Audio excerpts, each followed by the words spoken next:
Hi, everyone. Welcome back to another episode of Apologetically Me. I'm Maggie, I'm Wanda. and we're here with an episode called I Feel You. We're going to be talking about some feelings, how me and Wanda process our feelings, how we've grown in the past, and we're going to be playing a little game to talk about how we, I guess, deal with conflict. But before we get started, Wanda, tell the people what you got going on. So I haven't really had much happening during this last week, and we can't really go outside. The weather's kind of been cold again. It really has been fluctuating between extremely hot weather and extremely cold weather. So it's like both times it's hard to be outside during the day. So what I have started doing is organizing my house. And I might insert some clips and videos of before and afters of what my house looks like now. But there was a lot of junk, and I've been slowly buying more baskets and organizational stuff to put all that junk away, or at least organize the junk. And my top tip of organization is to throw everything out that you don't need anymore. My mom hates this, and she will rifle through what I throw out and pick things back up and start using them again, even though she has never used it in the past.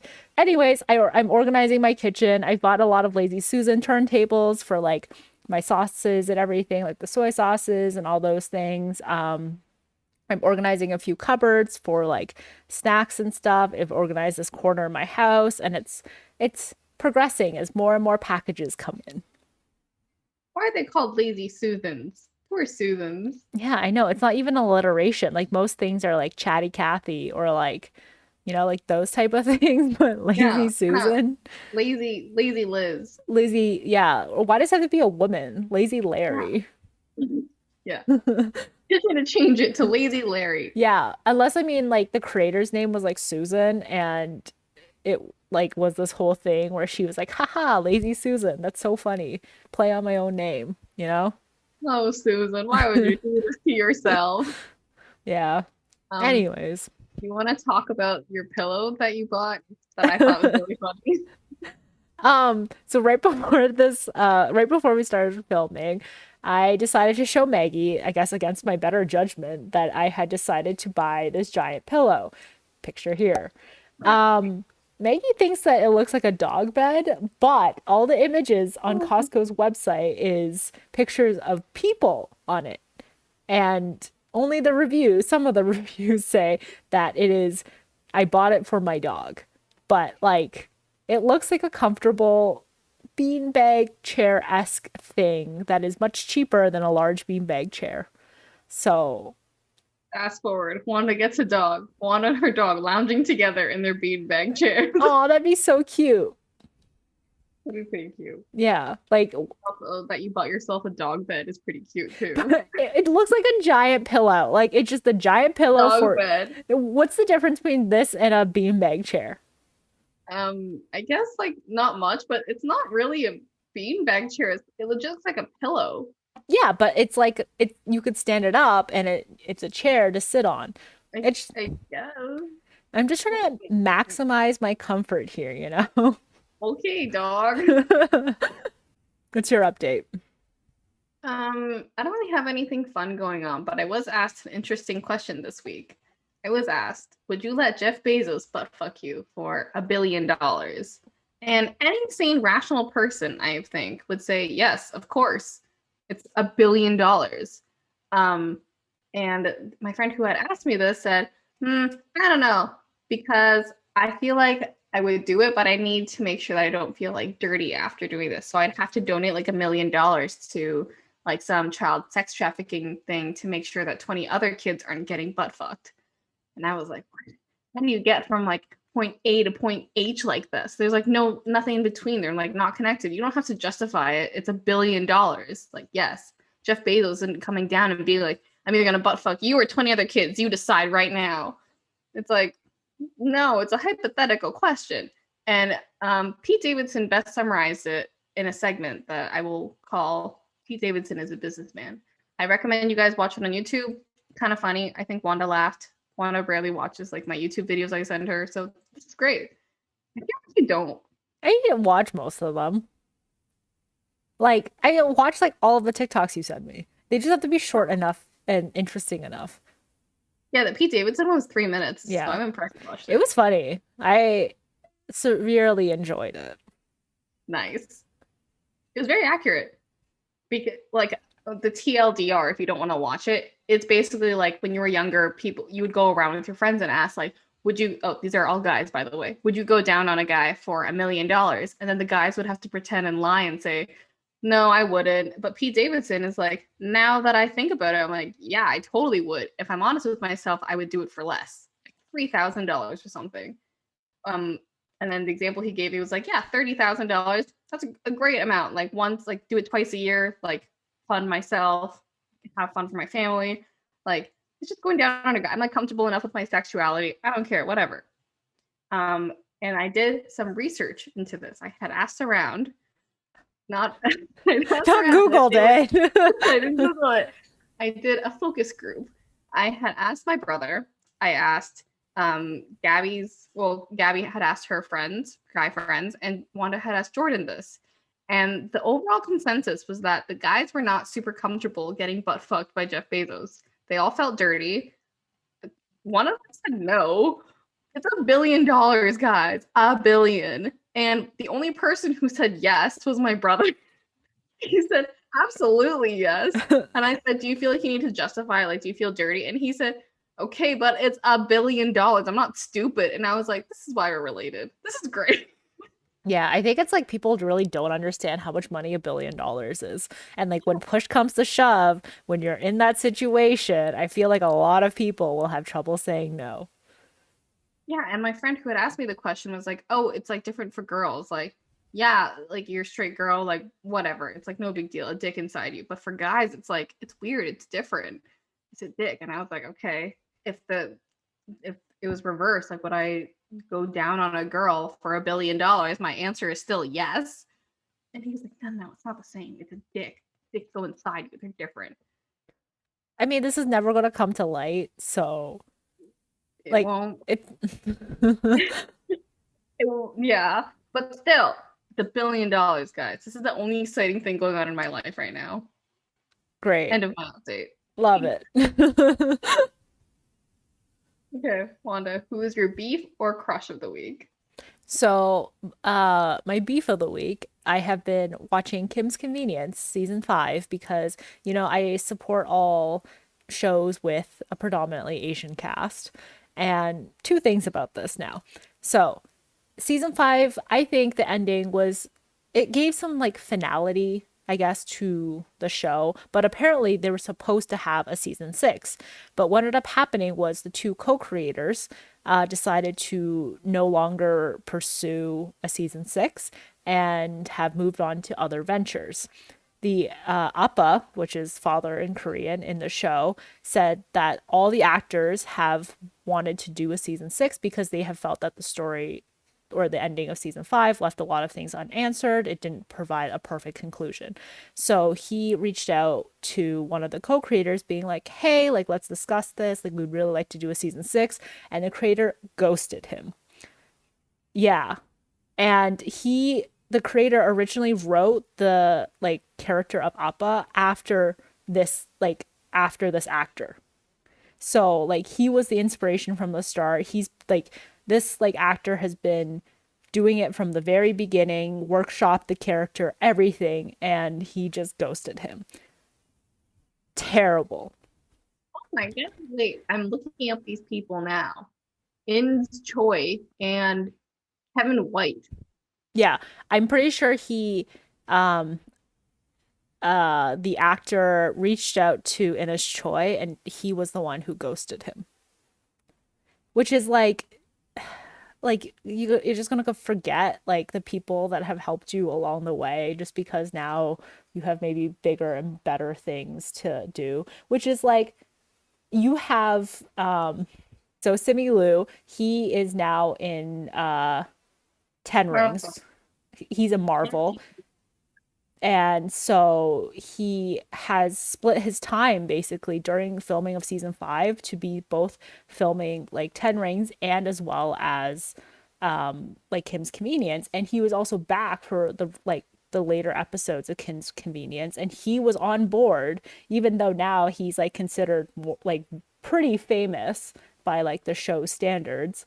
He said that he never wants to forget that this was like because of this show, he got the exposure that he needed to be able to go to and like start doing a Marvel movie. And he was on board to do a season 6 still. Aw. And he was like, it just upsets me that the audience doesn't get the get the ending that they deserve, because there's a lot of untold stuff still between like him, the son, and the dad, because like the whole premise of the show was basically like he had like a bad childhood and he went to juvie for it. So then like slowly through every single season they've been kind of like rebuilding that relationship, and like we never really like, even now they're kind of civil in season 5, but you never really see them like fully like reconnect, and like the emotional touchy feely, I guess, part ending that you could have wanted as an audience. Jeez. Yeah. Oh, that sucks that they didn't get the ending that they. I mean, I guess it's like realistic. Like you never really get a happy ending, but like because it's I know entertainment, I want a happy ending. Yeah, I think that's the biggest thing. Like, I think the ending of season 5 is very realistic. There was like, I think it ended with them like flipping the convenience store sign closed, and then they walked off saying like the mom and the dad being like, "We did a good job," or something Oh, like that. So it was like, and it was like the store was like the lights were off. So it did have some like final like closing. Like it could have been a finale, but it left a lot of things still like unanswered. There was like a lot of open, I don't want to spoil it. So I'm going to say there was a lot of open conflicts, a lot of like next steps that the characters could have taken on season 6. Um and the that is never really going to be resolved unless that they pick that up again. But the other thing that I'm kind of pissed off about is that this show has one non-Korean main cast member, and her name is Shannon in the show. She is getting a spin-off show that is called Strays or something like that. And firstly, why? I don't think she was that great of a character. I think the main cast was so much better. She is the only white character that is part of the main cast, and she is the only one that gets the spin-off show. she's not even great in the show. Yeah, she's not. Oh my God, that's so stupid. What the hell? Yeah. Even Kimchi deserves his own show. Yeah. I agree. It's kind of so to your like humble beginnings story. I feel like that's been I don't know. I'm trying to think of people who have like gone back or like tried to hide from their beginnings, but the only one that comes to mind right now is Constance Wu and Fresh Off the Boat. Mm. Similar thing. She was really upset when Fresh Off the Boat was renewed for a season. Like she went on Twitter and was like tweeting and like swearing, was like, "Fuck, I hate this. I'm so mad." And people were like, "Yo, what the hell? Like, this is how you got your start. This is where you got exposure from." And Constance Wu was like, "Well, I had a lot of projects to work on, but I can't because now I'm contractually obligated to Fresh Off the Boat, and I wish it was canceled." I'm like, "Damn, girl. Yikes." Yeah. This is why I support Randall Park way more. Love him. He is also in Marvel. He deserves his own show. Yeah, 100%. I would totally watch a show with Jimmy Woo in it. Mhm. Anyways, just feel good show. Definitely watch it. Just know that you might not get at the ending that you want, but you'll still get somewhat of a closure ending type thing. And you got to support your Asian actors and actresses. Yeah. Retweet. Yeah. Okay. What's your beef or crush of the week? My beef is me. I'm always beefing with myself. I feel like, I don't know.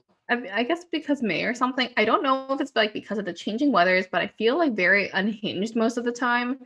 Not unhinged, but I'm like, I need like a proper routine. I've been very inconsistent with like I try to be like a very health conscious person, and like I like to be active. I like to like I don't know, like have fun with my hobbies and stuff. But I feel like because I've loosened up a little bit since getting my first vaccine, I'm trying to like catch up with like my friends. and like catch up with like getting takeout and food and stuff because I was like, oh great, like I can like be a little bit more relaxed now. Let's go like get some food, whatever. And I'm like, oh, this is messing up my routine. I'm a creature of habit. And if I stray from my routine for too long, it shows in my face because I am breaking out right now like crazy. I have also gained a shit ton of water weight yet again, and I was making so much progress. And again, I feel like I'm falling off the wagon, but this is good. This is called growth. And as long as I notice it, I can go back onto my path and it's okay. But I am sad. I mean, I'm not sad, but I'm like, God damn, Maggie, stop it. Get your head in the game. Yeah, I mean, it's okay to like fall off the wagon per se, because it's like it happens to everybody. But I think the important thing is being able to get back onto the wagon and then continuing what you had in the past, or like an adjusted version of what you had in the past is like what's important. Yes, retweet. I'm trying to be nicer to myself. I think I have been like pretty nice to myself this year. Usually, like I'm pretty hate myself a lot, but lately I think I've been like trying to like myself a little bit more because like I can't let other people hate me. I got to make sure that I'm looking out for me. I'm the only person allowed to hate me. Aw, I don't know if that deserves an awe. Like at first I was like, and then it's like, no. like you see what I mean. I guess. I mean, okay. Anyways, follow me more for my spiraling out of control stories. That's what we come here for. Exactly. Yeah, I really hope my face like clears up soon. Moving on to our topic, I feel you. We're going to talk about sadness, anger, both things that we have felt before. Okay, so Wanda, do you think you have a good grasp of your emotions and feelings? I think it's better than it used to be. Like growing up in an Asian household, you do not express emotions other than, I guess, maybe like happiness, but most of the time you're pretty one note kind of thing. Or you're angry, I guess. I don't know if that was just my Different household. or anger. Yeah, basically you're, yeah, indifferent or angry. And then so like sadness is like you just don't, which I mean, now I have more trouble processing emotions because now I have to I bottle everything up, or at least I used to, up until the point where I get so mad or so upset that everything just comes like flowing out. And that usually happened like once every few years. But now it still takes me a while to like, I guess, process things. So better, but not perfect, but getting there. Nice. What about you? I think I'm pretty similar. I think like, well, I grew up in like a pretty, I think, big household, I guess. And yeah, we were because it was like mostly male dominated too. And as we know, men have a kind of a difficult time expressing emotions, and society does not really accept that men have emotions. So they try to be like macho, suppress their emotions. My younger brother is like a little bit more emotional. He was kind of a crybaby when we were younger, so we always had like someone to pick on. So like if you cried or something in the family, they'd be like, "Oh, you're trying to be like Nikki? Like you're gonna try and be like him?" So like we all made a point not to cry, or like we hide it from each other, that kind of thing. And yeah, I think it took me like a very, very long time to open up and to like feel like I can be emotionally vulnerable with people. And I think that made it kind of difficult to make friends or make like very close friends. Like it was easy to make shallow surface level friends.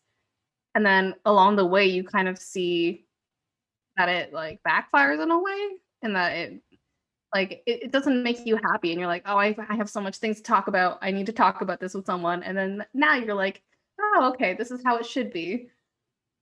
Yeah, this is why I constantly say that like we weren't that close in high school. Like I feel like we were friends, but I feel like it was still very surface level, and I don't feel like we were anywhere as close as we are now.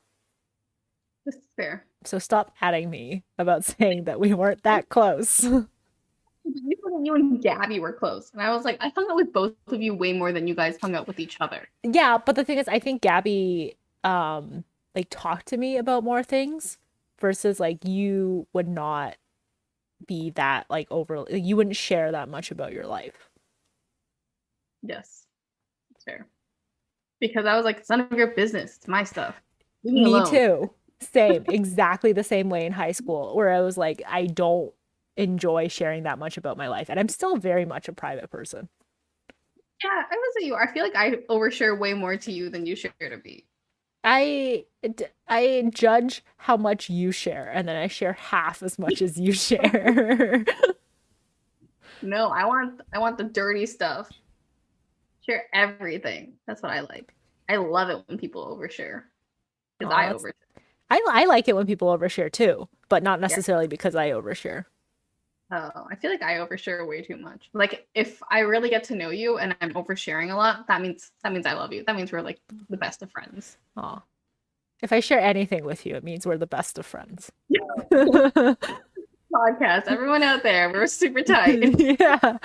So on the topic of anger, I've never really seen you get super angry before, but how do you process anger? Um, I it it usually comes out as like shouting. Like I'm not like a physically angry person. So like if I get I'm like realistically the only people I ever so in my family, my mom always says that I am the like I have the worst temper out of like my entire family, and which is insane because like not even gonna go not even gonna go there about my parents, but she says I have the worst temper and I'm the most stubborn. So she says that I can get angry very easily, but they are the only people that I really ever raise my voice at, and that's usually the extent of my anger.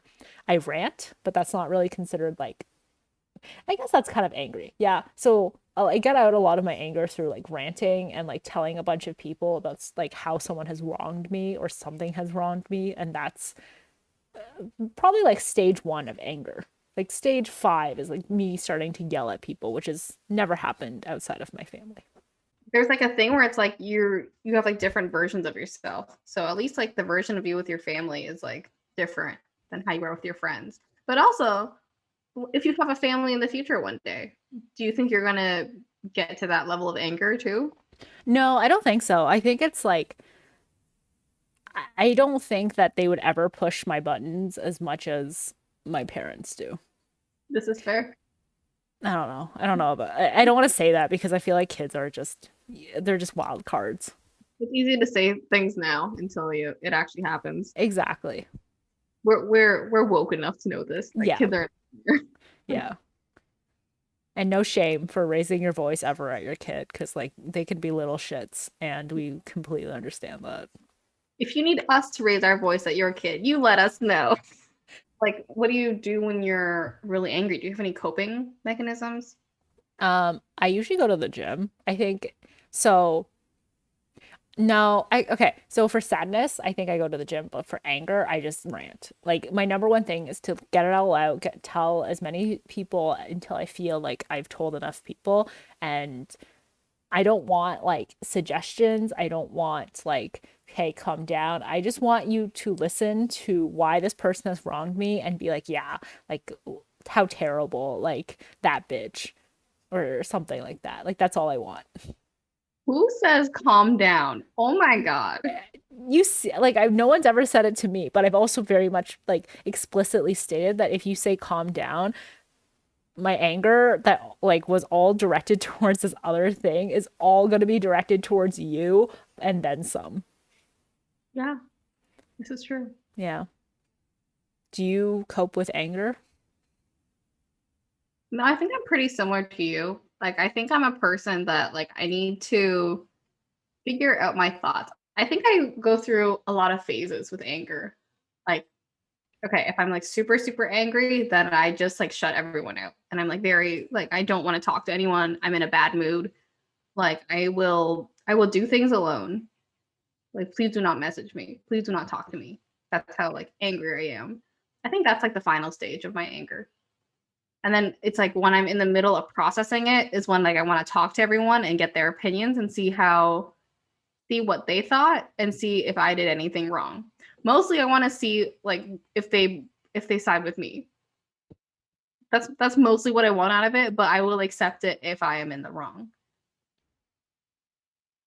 I agree with that. Also, going back to like the friendship episode, we kind of played that game where it was like I think you had a question where you were like, "What do I do when I'm angry?" And I think Gabby said, "Oh, you just like you don't talk to them."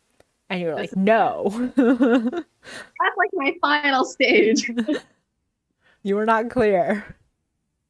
Yes, this is true. I don't know what I do when I'm like normally angry. I think I just yeah, with my family I just shout. With at my friends, then I'm usually just like I need to talk about it with someone to voice that. Oh, because I have this thing when I'm angry, I'm like, what exactly am I angry at? And I need to talk to people to figure out what exactly it is, pinpoint it down, and try to see like how I can communicate this to this person. Like, hey, you need to stop doing this. This made me upset.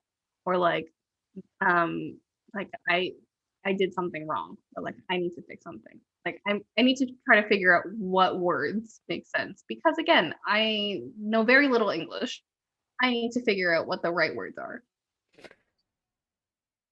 Uh-huh. Also, you, a few episodes back, I wanted to go into writing. I wanted to be a teacher. I really liked English. I will draw pictures. I don't really know how I cope. I think I have a really great support system though, like people who are willing to listen to my rants. Thanks, Wanda. People willing to yeah to really like listen to me. I think that's what's really good. Like I have like designated people who are there to hear me out, and I think that's really good too. um and you're right, working out, and I have this playlist on Spotify. Feel free to follow me, but it's kind of an angsty emo music, and I feel like listening to it like really helps me like kind of chill out a little bit. It's like a pretty good playlist, like I sing along to it, like it's angry, it makes me feel good. Yeah. It's you just produce more happy. What's that like Elle Woods quote from Legally Blonde? Oh, happy people don't kill other people. Yeah, but something with like exercise. Like if you like people who exercise, like exercise produces endorphins and endorphins make you happy and happy people don't just kill people or It's something just like that. yeah, But basically that. yeah. Also, my playlist is called "Will Pay You to Kill Me." Also, Maggie's okay. Please don't take that Yes, literally. yes. All my playlists have kind of sad names. But like, feel free to follow me on Spotify. Um, yeah, that's funny. So, what did you used to do when you were younger? Like when you get angry? I just like not talk to people. Like I would just like shut down or I just like respond back like very angrily. Like I would just be like I would ice people out. Like I think that was like outside of my like family, it'd just be like I'd ice people out. Like I just would not speak to you. I would like not try to solve the problem whatsoever. I like could not function in that like I could not function that way. It was mostly just about like you've wronged me. Now you need to claw yourself back into my good graces. Yeah. I mean, yes, even though I said it's my final stage, I feel like that final stage is me reflecting, like me needing to be in self isolation to understand my emotions, not the whole they need to claw their way back in. I'm Because I'm like, better now. what do you think changed? um I think it was just mostly realizing that I was not productive. It's all about productivity with you, eh? Like it's just like it doesn't solve anything. Like eventually like I would eventually get over it. Like I would forgive but not forget. But it just like I don't know, like it just seemed like the internet also told me I was like it was wrong to do that. And I didn't want the internet to be right about me. Nice. Do you think what you do now is healthy? I think healthier. Like I don't think it's the healthiest of like coping mechanisms. Like ideally, I think the process like I would like to get to a point where I'd be like, okay, I'm angry. Like figure out why I'm angry and then immediately be able to like what you do, like isolate the problem, try to solve that problem, speak to that person who may have caused the problem and be able to talk about why it was an issue or what they did and how to solve it. Like I really want to be more solutions oriented rather than just like letting the pain or anger fester inside of me. Oh, that's good. I feel that. Would you do anything differently? I don't know. Like in a ideal scenario, so I have my feeling stage and I have like that solutions oriented stage, right? The feeling stage I feel like takes up a lot of my time. Like I need like a day to process this, to either be by myself and think about this, to work out, or rant about this with friends until I hit that solution stage where I want to talk about it with that person. And I feel like the feeling stage maybe takes a little bit too long. Like a day, I feel like is a little too long, but like no rush on anyone else. Like take all the time you need. I feel like for me, like a day is like too long because I want to hit that solution stage quick. Because again, I'm a people pleaser. And like back to your productivity point, I feel like when I'm mad at people, like it stresses me out. Hmm. Like it makes me feel like I have something missing in my life and I'm like I don't feel at peace with myself. Like I'm not happy if I'm angry at someone. Um and so I really want to like get to the end of the I want to like solve this problem quickly, like get it over with. Yeah. And I think like, you know, those like corporate structure, like process change management models, like like every single corporate, we should have one of those for like processing anger, you know? Think how much better we would operate if we had one of these. Yeah. Just like as long as you structured your life like you're a corporation or you're like an enterprise, like great. Exactly. Great. That's how I want to follow everything. And I would send this chart to other people too. Be like, hey, I know you're angry right now, but like take a look at this chart. See where you are here and see how like we can help you. Capitalism takes over again. I agree too. Like what I do now is like a little bit healthier than what I used to do. I think yeah, when I was younger, if I was angry at you, I would just like ignore you. I like did not want to talk to you until I did not want to focus on the solution either. I would just not talk to you until I had forgiven you. And then I didn't want to talk about the problem. And I was like, okay, let's move on. Why do you want to talk about this? I'm going to keep going with moving forward with my life. Like you're embarrassing yourself. Yeah, I think a big part of it is being afraid of confrontation. And I think I am still scared of confrontation when it has to do with like feelings and stuff. Like that's icky to me, which it shouldn't be because feelings are very normal and it's okay to go through them with someone else. But like inside, I'm like, oh, I don't want to talk about this. Like it just makes me uncomfortable to have to confront you about this. But like I'm getting there. I think it's easy. Okay, it's not easy, but I think it's better to be angry at a person than it is to be angry at yourself. Yeah. Because I've had weeks where I've been so angry at myself and there's nothing I can do about it. I don't know how to get to the solution stage. I'm just so angry at myself and I hate myself. I What do you don't do? know. Sorry. What do you do to like get over that? Um, I've uh I've never been angry at myself. Oh, okay, cool. I'm normal. Which I don't know if that's abnormal of me, but I've never like it's always been, which I feel like is bad. It's always something else or someone else's problem. Like it's never my fault, which like not to the extreme. Like I do take faults in like some things, like oh, like I shouldn't have done that or like that was like an accident or something like that. But like I get over my own faults and issues more quickly. Like I don't like to I guess like think about it for more than a few days because it stresses me out. Like I don't let it fester and I just slowly forgive and forget. Mostly forget. Yeah, it's true. I forget too. Yeah, like it's just like it's hard to process it when it's yourself. Like if it's not something that you can change, then it's just like you just eventually have to like think about other things and you just have to slowly I guess forget about it. Yeah, that's fair.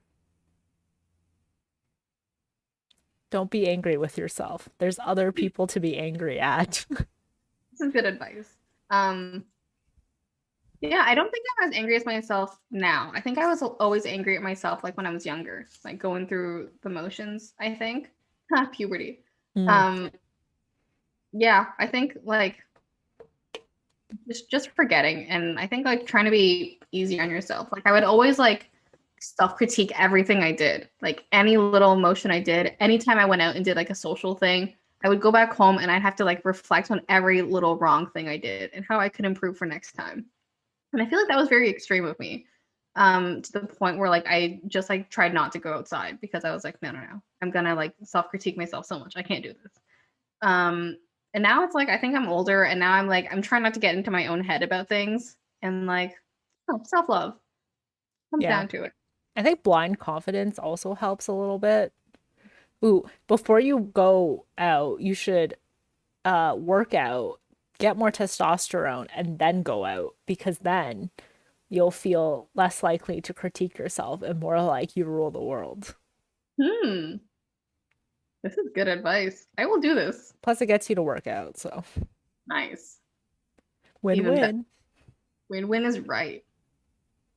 Okay, moving on to sadness. Do you process it similar to anger? What's different? I think I shut down more when it's sadness. Like I need to, like this is very much more of like I don't really talk to people about it at first, like because first stage of my anger was like ranting. But for sadness, it's more of like I need to process it, a lot of it internally, being like, why am I sad? What is the cause of this? Because I can't figure it out at first. Sometimes I'm just sad. I'm like, why? Like something happened, but I can't exactly reason it out. So like the best things for me to do is usually be like alone with my thoughts. And the best places to do that is usually the gym for me. It just doesn't really work the same at home. I don't know why. But being able to work out alone has been really helpful. Like usually by the middle of the workout or by the end, I can usually figure out why I'm sad and then talk to the person about it, which is like there's more of a lull, I guess, in between like sadness and anger. Like sadness, it's more of my own thing. I process it on my own. Anger is usually like other people help me get there. Yeah, I actually feel that. This is very similar to me. Kathy recently suggested that I take up journaling to help me process my sadness, which I think is pretty good too. I think I'm kind of lazy though with writing, and I'm afraid to type it out because I don't want to be hacked and for the world to read my thoughts. um, but yeah, like I'm completely the same way too. I need like time to process this internally, and then when I'm in that solutions oriented stage is when I want to talk to other people and figure out again exactly what words describe how I'm feeling and why exactly I am sad and how do I stop it. Yeah. I think journaling for me would be like too personal. Like I think it's too intimate and I don't want to be that intimate with myself. But like props to like I think it's a really good tool as well. Yeah, I think it's great, but I find that like I ramble a lot. Like once I start journaling, I'm like, oh wait, I have actually more things to add, and then I'm just there for an hour writing. Which is like sometimes it's good. Like I think that's like a good way to get like everything out kind of thing. But like I think for me I'm more of a visual person, so I like imagining scenarios inside of my head and then using that to be like, "Oh, that's the reason why." Yeah, did you have anything else to like add on to my thoughts? Do you have anything similar, different? No, like actually pretty similar. I think we process it very similarly. Um, I think I'm less of a. I think like when I'm thinking it by myself, though, I tend to overthink a lot and jump to conclusions. But I find that it's actually way better for me to again have my support system and talk to them about like voice out exactly like what I'm feeling. Kind of ramble a little bit, like rant and get their opinions on how I'm doing. Get their opinions on like what I'm feeling right now. Am I validated in my feelings? That kind of thing. What would you suggest for someone who doesn't have like a support system in place? I would say therapy is a great option, but I know it's very expensive. So what I would suggest is using the notes app on your phone, just writing out everything, typing it out, and then read it over to yourself or like play it. There's an option I think where you can have it like read out the notes to you. And I think that way, like just kind of like feel it out. Like you can kind of understand it from a third party almost. Um, and I don't know. I feel like reading it back like kind of helps you better understand like your emotions and better understand like why exactly you're feeling this way and maybe you'll have kind of a clear mind on what you can do to get out of this, like be solutions oriented about it. Yeah. And there's often times where it's just like, oh, make sure you eat first, make sure you like before you make like a major decision or something, eat, sleep, and all that stuff. But like Yes, I not don't sleep deprived. yeah, don't make decisions when you're sleep deprived. But I'm the type that does like I don't like going to bed angry. Like I think like I I'm that pessimistic person where I'm like, what if that person or what if I die in my sleep? Oh God, Jesus. So like I always like to solve things even if it's like, oh, it's the middle of the night. Like I like to solve them before going to bed. Yeah, I feel that. Then I get stressed out, and then I wake up stressed out again. Yeah. It's just much better sleep. Yeah, I don't need to go to sleep sad. Um, how often do you cry? It really depends on what I'm watching. I guess my general mood. Like sometimes you just have like days where it's just like, ah, I could go for a nice cry, or just like you're more emotional and anything can trigger it really. But it's been I think it was no, I think it's been a while. What the Um exact date of when you last cried? I do not track this. The crying app is where I track my last cries. No, like it's been a while. Like maybe like I teared up at something. Oh, I guess like the Friends reunion. I thought that was like pretty emotional. I didn't cry per se, but like Oh, I was close. yeah, I Not was close. very close. When it started playing, I was like, oh God, I'm gonna cry. Yeah, that's what I thought too. I did not, but Mm, it was cute.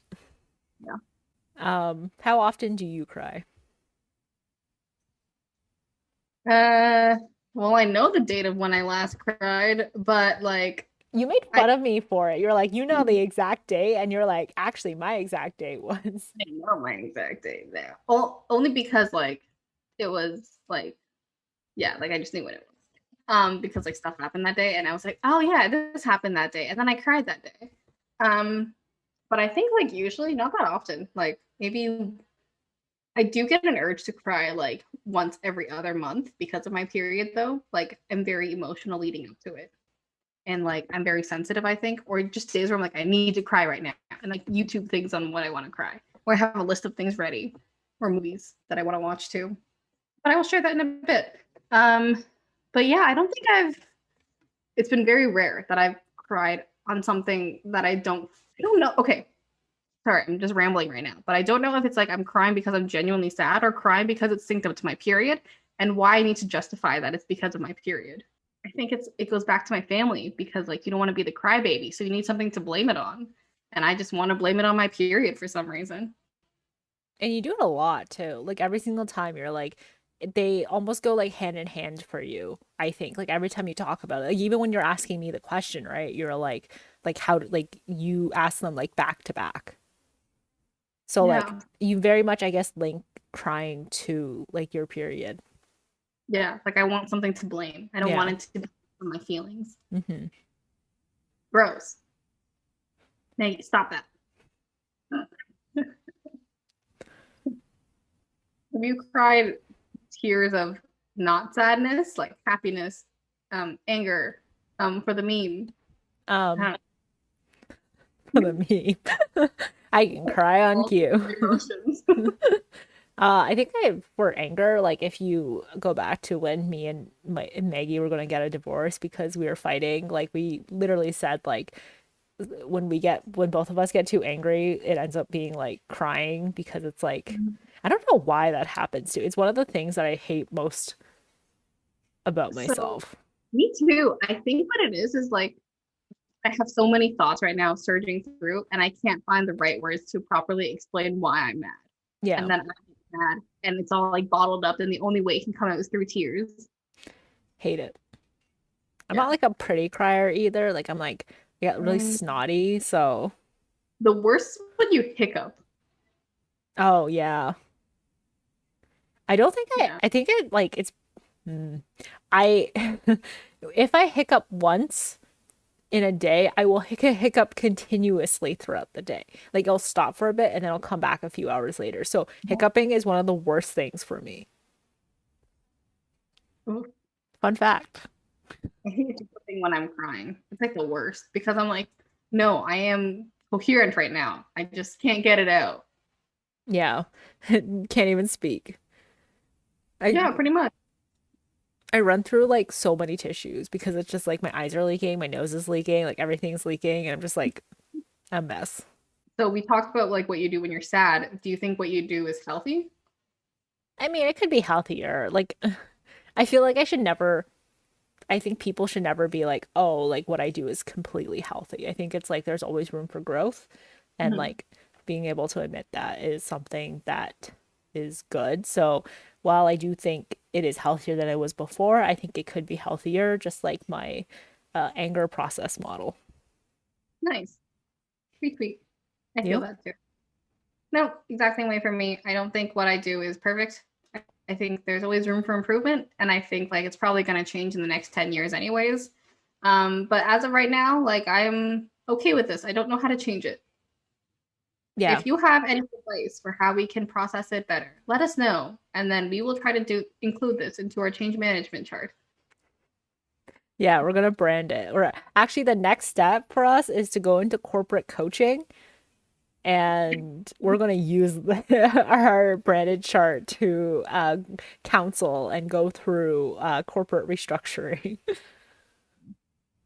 I think I kind of like it when I'm like not when I'm actually like angry, but in the final stages when I'm processing my anger, because then I'm like I learned something about myself Growth. because I'm like, oh, this is what like triggered me. Like this is what made me upset. Like how am I going to approach this differently next time? Like what do I do to avoid the situation for next time? And I think like that's kind of cool in a way. I like learning about myself. I'm very narcissistic that way. Yeah, I feel that.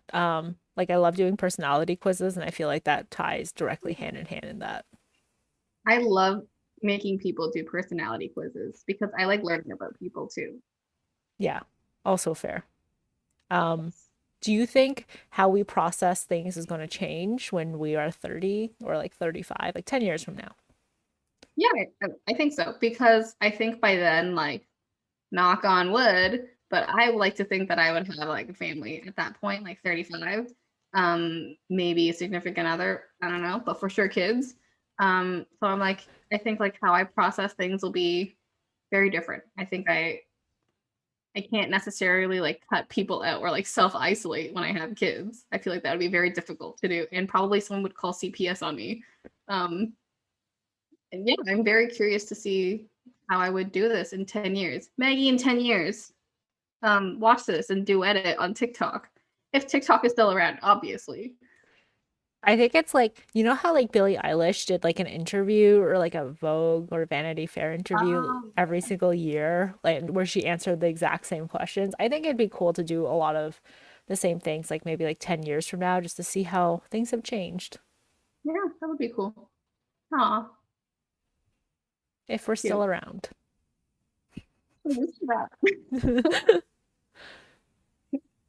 Okay, what are our top things to have a good cry about? Okay, So, this. do you have your list? Yeah, I have it in my head. Oh, okay. Wow. Okay. I had to write mine down. Um, Mine is Coco, the Pixar movie. If you do not cry, you're a sociopath at Jordan. Um, He didn't cry. he did You. not cry. That's me. Okay, so I cried so hard at the ending, and he like this was his second time seeing it, and I think he did not shed a tear either time. And he was like, "Yeah, like he's like, I see it. I understand why it's sad. It's not something I would cry about." I'm like, I was like, "Am I the weird one?" Like, and then I surveyed like a bunch of people, and like literally, like Reddit, like friends, everyone was like, "That movie got me bawling," and I was like, "Okay, so he's the weird one." Mm-hmm. Were they female or men who like said they didn't Both. cry or both? Yeah. Damn, Jordan, you psycho. Yeah, exactly. Like a lot of the like especially on Reddit, like a lot of the comments were like male. They were like, "Yeah, I'm a guy and that movie made me bawl like a Yeah. baby." Wait, the ending made you cry? It was the like the part where like Charlotte is like protecting Carrie and like yells at Mr. Big. Made me cry. Coco? No, in Sex and the Oh, City. I said Coco. Wait. Oh. um yeah, I don't Any of Sex and the City made you cry? no. Sorry, move Yeah. on, move on.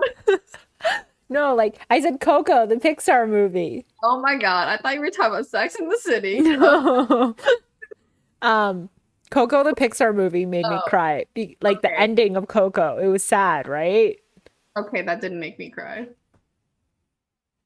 But I teared up, but like I didn't cry. like Sex and the City did. Yeah, that made me cry like a baby. Oh my God. You're both of you. This is why when Jordan took the Maggie or Wanda quiz, he was a Maggie.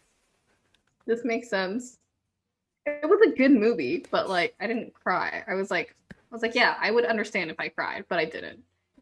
I would have understand it more if you did. And I guess you kind of spoiled the next one, which is the wedding scene in Sex and the City, which I guess is kind of different for you because you like um the part with Charlotte protecting Carrie, which is still kind of Wait, was this the part where like she meets him on the street, or is this part immediately afterwards, like in the limo? In the limo. Oh, okay, cool. So still the wedding scene. Yeah, so the wedding scene. Okay. The other ones are the Thai life insurance commercials. You can find them on YouTube. When I was younger, that shit made me cry. Like, oh my God. Um, Bill? I haven't watched them in a while actually, so I have no idea. Um, I have you? I haven't watched them recently, but they never made me cry. Are you serious? It was so sad, some of them. Yeah, and I didn't like watching them because You of that. sociopath. Okay, I need to know your list now. Okay, wait. So my last thing is the song Mockingbird by Eminem. Like if you really listen to the lyrics, which I normally don't, it's very sad and it talks about his life and everything. And I was at the gym and I was like tearing up at the gym and I'm like, "Oh my God." Like I would put on Eminem because I was like I want something like to pump me up, like and all of that. And then this song came on and I was like, "Oh, this is very sad and I cannot cry here because that would be very weird because there's only 10 of us in the gym and they'd be like, "Oh my God, is she okay?" Imagine like crying while you're working out. Like, are you okay? Is that too heavy? Yeah, just really feeling the burn, you know? Like you're not really working out like strong enough unless you're crying. So funny. What is your Uh, list? It's kind of a stupid list. Okay, so I only really cry when I'm in the mood for it. Like it has to be like when I'm alone. I haven't talked to anyone for like a long time, like 8 hours or something. I'm really like alone in my head. That is when I'm in the mood to cry. Um, Number one is yes, Sex and the City. That scene makes me cry. Actually, there's no order to it. It just randomly makes me cry. Another one is A Walk to Remember. That movie always makes me cry. Another one is okay. So if you YouTube top saddest TV shows moments, there's one where when I Met Your Mother, Marshall or Lily tells Marshall that his dad died, and he's like, "I'm not ready for this." Oh, makes me cry like a baby. Um, Another one, well, I said that I added it to my list, but I never really cried from it. Is when you told me that Matt and Jordan like love each other so much, and Matt bought Jordan like a laptop, and like Matt like just cares for Jordan so much. It's so sweet. Like they love each other so much. It's so beautiful. Your love. A pure sugar daddy commercial. Sugar daddy relationship. Yeah, that's so beautiful. You don't see that often. um um, Wait, so A Walk to Remember makes you cry, but you laughed at me for because The Notebook made me cry. Notebook is stupid. Notebook is not. It's the same concept. Is it? Is it the same concept? I think it is. It's not. It's stupid. I stand by what I said. I've watched Notebook at least 3 times to try to see if I could get a single teardrop. Both times. All 3 times. I was like, this is the stupidest movie I've ever seen. I don't know how, but I constantly like the first time I watched it, I did not know the plot twist, and I'm not going to spoil the plot twist, even though probably everyone has seen it already. But I did not know, and the fact that like when that happened, I was like, "Holy shit!" And then I started crying, and then like what happened at the end, I was like crying, like just it's so sad. So the first time I saw that movie, I was watching it with Sally, and we both kind of laughed at the ending.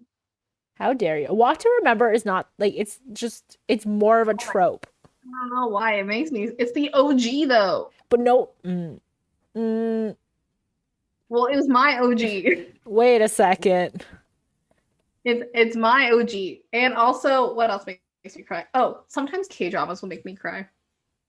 They used to make me cry a lot. Oh yeah, a lot of yeah, I remember that. There was like a few when I was in my K-drama phase, like, ooh, tears. So many tears. So many tropes too. I Fall know for they're it all so every cliche. time. Like we saw this coming. Why am I still crying about it? Yeah, hate it. Good list. What makes you Nice. cry? The audience. Yeah, let us know. Send us things your way. I have a couple more that I'm not willing to share, but like send us yours. I'm not willing to share with the public audience. Yeah, those are your private crying things. If you Yeah. share it with the audience, it's everyone will use them and it'll Yeah. feel dirty. You're not allowed to cry to it. It's my list. What have you learned recently about yourself and like about how you deal with emotions? Um, Not a lot. Uh, I have them. Um, I still don't love them. And Yeah. I want to get rid of them. yeah, make me like a stone cold like psychopath, like I love American, what is that? American Psycho type them. thing. What? American Psycho? Yeah, like less extreme, I guess. But like, the beginning of American Psycho Hmm, fair. with like the skincare routine and everything. That's what I Nice.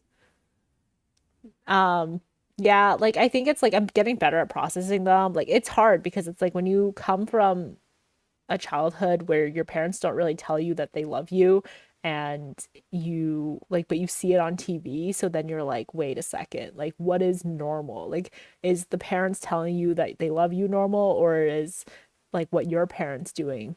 Like, I don't know. My parents just did not show a lot of emotions and like really Mhm. ridiculed me for like showing emotions outside of anger and like indifference kind of thing. So it's like trying to get over that and then like reprogram. Like I'll still never cry in front of them. Like that's one of my like I try my best like not to, but I think it's like more heartbreaking now to cry in front of them because it's like, oh, So you're so old. old. Yeah, like why are you crying kind of thing. And it's like what upset you? But I still refuse to do it. And it's just it makes me uncomfortable. And like showing other emotions with them makes me uncomfortable. But I think with other people, like I'm getting better. So I guess like I have to work on that relationship with my parents. Yeah. I feel like the exact same way though. I mean, at first I was always like kind of weird, and I know like my friends growing up would kind of like call me out, like, "Oh, you don't say your mom doesn't say I love you to you. Like, you don't say I love you to your mom. Like, you guys must not like each other. Like, that's so toxic." And like I kind of agreed with them for a little bit, but then I was like, wait, but there's like love languages. Like there's so many different ways that they show affection and love for me. It's not like words. Like we don't need words in our family. Like acts of service. It's like what things like my mom does for me that shows she loves me. Um and now like I still like don't really like it when we have to say that to each other. Like she'll say that like once every few years, and I'm still like, ugh, don't say that. But it's it like hits different when I hear other people say that to their parents. I'm like, oh my god, I want to do that to my kids. But like I understand, like love languages are a thing. Um, yeah, no, I agree with everything you said though, but I still need to work on that. If I see my mom cry though, I will cry. Me too. It is. Yeah. I think that yeah, that's actually a really good point about the love languages. Like I guess I never like really thought about it like that. Like now that like while you were talking, I was kind of just like reflecting about like my parents' love language, and I think my dad is like gifts, like how he shows like love is through like getting people things and like bringing things home and stuff. And like I think my mom's is like acts of service, which is like pretty Mhm. similar to mine as well. So it's just like that's interesting. Like I never really thought about it like that, and I think that's really a good point to like bring out. Yeah, like Asian parents, like we don't like to, even Asians in general, we don't like to say things. I think I'm Hmm. still very comfortable like when people express a lot of emotion to me. Yeah, where it's like I don't even think words of affirmation is one of like I think it's one of my bottom few. Um, Yeah, same with me. I mean, I still want it though. Like, and in all my relationships, I think it's still something that I want. It's just not high up there. yeah, and I think like maybe a lot of it was to how we were raised. Like for example, I think Jordan's words of affirmation is slightly like it's higher than mine. Hmm. So like maybe it's because like his mom said like I love you every time he left the house and he would say it back kind of thing, right? Yeah. Hmm, interesting theory to run. You should do research. Still, oh, that's on my list. Have Jordan and his mom interact. That's so sweet. It's not about conflict. I mean, we talked about this, we kind of touched on this, like we both kind of hate confrontation. What do you do when you're in a conflict? Is it similar to how you approach anger? Like, paint me a picture. Okay, me and you get into a fight. We have a disagreement over how we want to run this podcast. What do you do? Oh God, this is very real. Can we make it less personal? Okay. Me and you, we want to get food. I want to get something else. You want to get something else. um, This is an see, easy solution. is it? We get our own thing and we share. Oh, okay, good. Oh my God. See, I think that's a perfect solution, and I don't want to roast Jordan, but but usually it ends up one of us compromising, and I'm like, but like, Right. yeah, exactly. It's like, why not get both? And it's like usually because like he doesn't want to make the trip to two places, but I'm like, why not have both of us be happy? Anyways, Yeah. I think that's a great solution. We should just date instead. Honestly, yes. My love language is like sharing food. Yeah, and I completely agree with that. Nice. Okay, we dealt with conflict. Okay, fine. Let's go back to the podcast one. I would let me I would listen to your opinion. I think like ultimately my best case scenario is coming to oh, I actually did this. Like I took a negotiations class during my MBA and like I did one of those like tests to be like how would you like there's like different like there's like collaborating, like compromising, avoiding like the different ways to deal with like conflict and stuff. And I think my number one was collaborating. So I think like we try to come to like a mutual understanding, which is usually like talking it out because we both care about the outcome of this situation. Like we both are impacted by it and we both for the podcast to continue, we both have to be happy about the way that it's continuing, or one of us is going to drop out. Um, so I think it's like trying to listen to your thoughts and coming to a best case scenario that, or like an innovative solution. I hate this. I'm just talking like it's just businessy words. I'm so sorry. But yeah, like collaborating, which in hand sometimes leads to like compromising, such that both of us are happy. Um, I don't know, like because it's something that like it affects us both. It's not something that I would avoid. Like there are certain cases where I'm still avoiding dealing with certain conflicts. Um, and I'm still avoiding 2 years later. So, like it really depends on what the situation is. It's like if I can get away with avoiding it and it's not going to affect me realistically, like immediately, then I will avoid it. If it affects me immediately, then I will collaborate slash compromise. Um,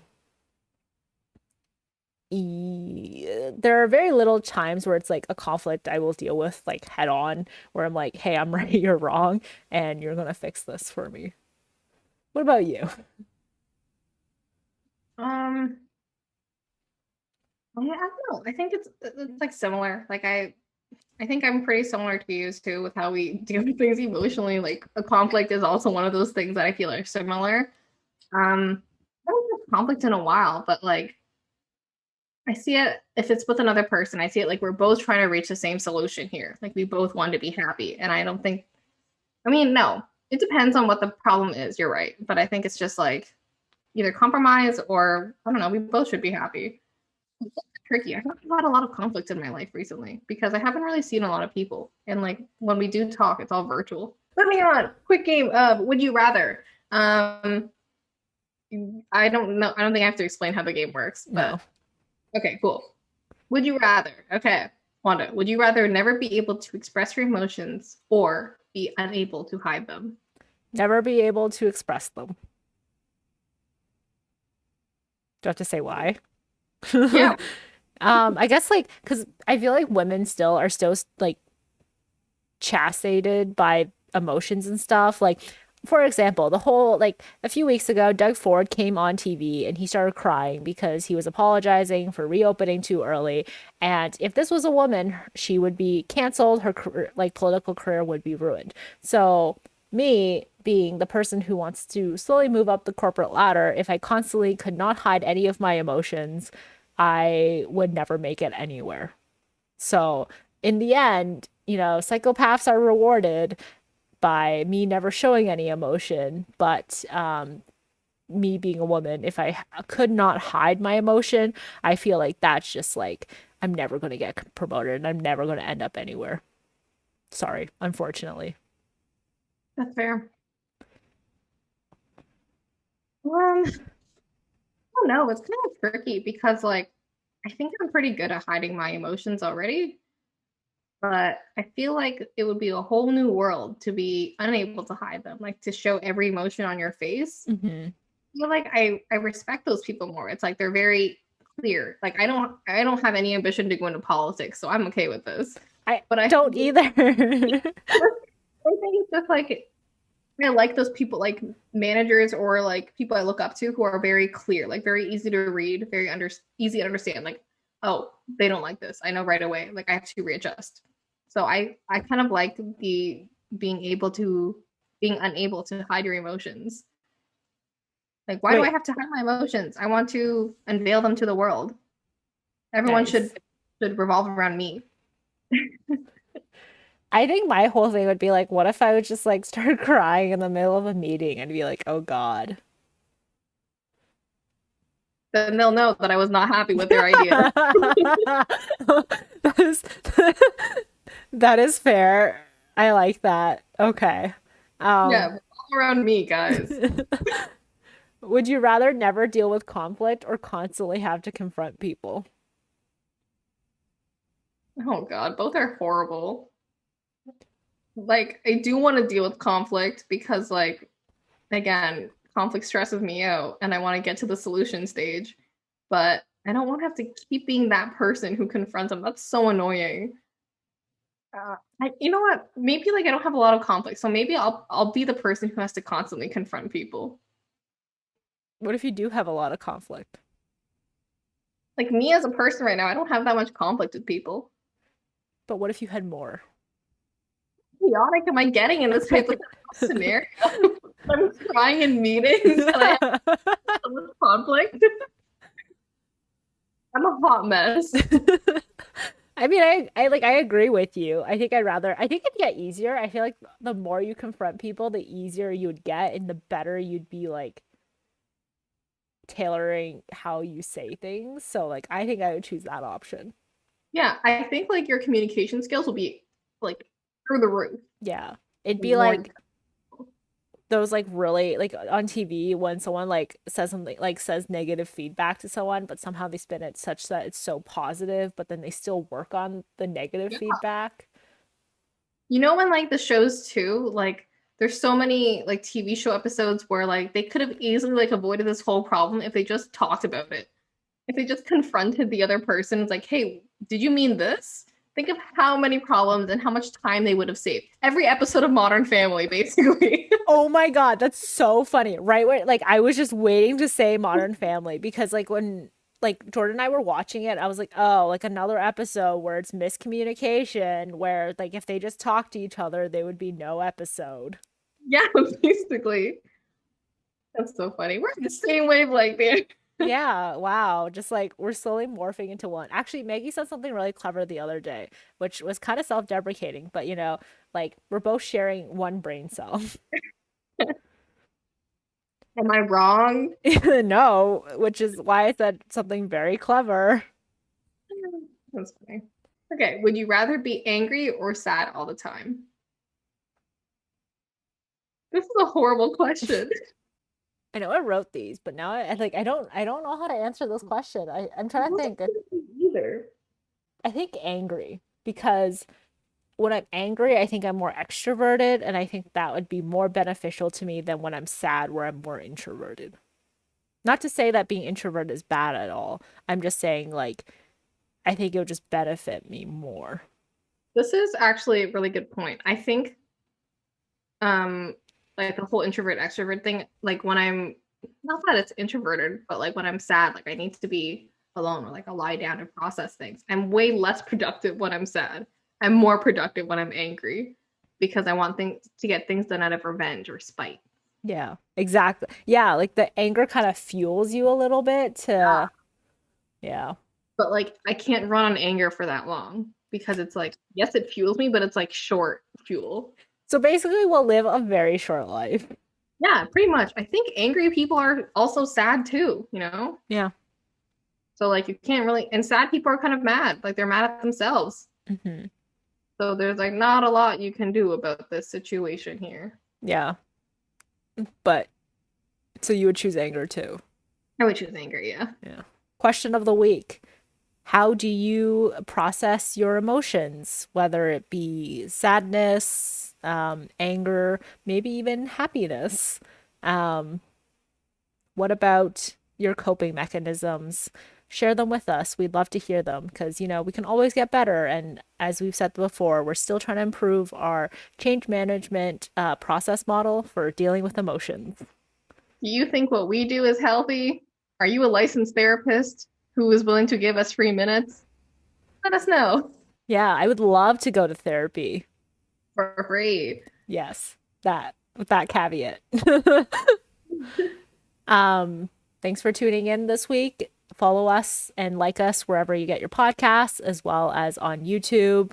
Follow us on social media, Twitter, TikTok, and Instagram. And tune in again next Thursday for another episode of Apologetically Me. Bye.